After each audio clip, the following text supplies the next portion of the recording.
Dans un an, presque jour pour jour, aura lieu la réception des travaux. Point d'étape avec Michel Bravet, directeur de l'hôpital de Châlons, et visite des bâtiments.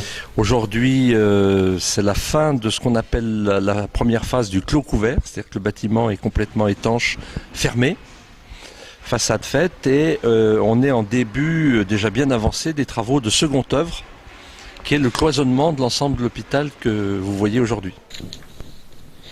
La visite débute sur l'héliport, au sommet du bâtiment, avec une vue imprenable sur Châlons et sa région.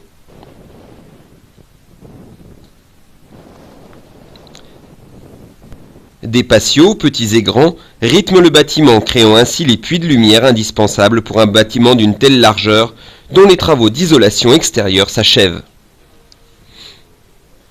On se rend mieux compte de l'immensité du bâtiment qui s'étire sur 200 mètres de long à l'intérieur.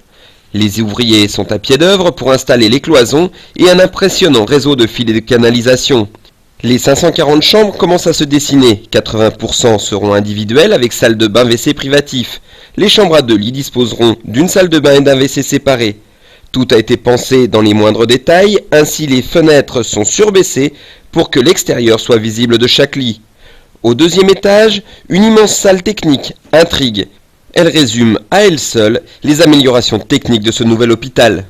Donc on est ici dans les locaux techniques dédiés au bloc opératoire. Vous avez juste derrière moi une centrale de traitement d'air qui est spécifique à chaque salle d'opération de façon à assurer une qualité d'air parfaite dans chaque salle. Donc on a dans ce bâtiment, dans ce nouvel hôpital, 8 salles d'opération. Sur Saint-Laurent, nous n'avons que 5 salles d'opération. Sur Saint-Laurent, nous avons une seule centrale pour les 5 salles. Ici, nous avons 8 salles d'opération et 8 centrales de traitement d'air. Juste en dessous, les futures salles d'opération se regroupaient par îlots de 2 ou 3 salles.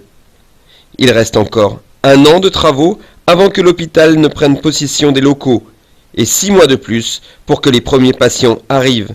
Un délai indispensable. Il y aura toute la phase d'abord de lever des réserves des réceptions, puisque quand on réceptionne un bâtiment, il y a toujours des défauts qu'il faut corriger avant le déménagement. Et puis la phase d'équipement pour les équipements lourds, par exemple les salles de radiologie, les blocs opératoires, tout ça va se mettre en place avant le déménagement.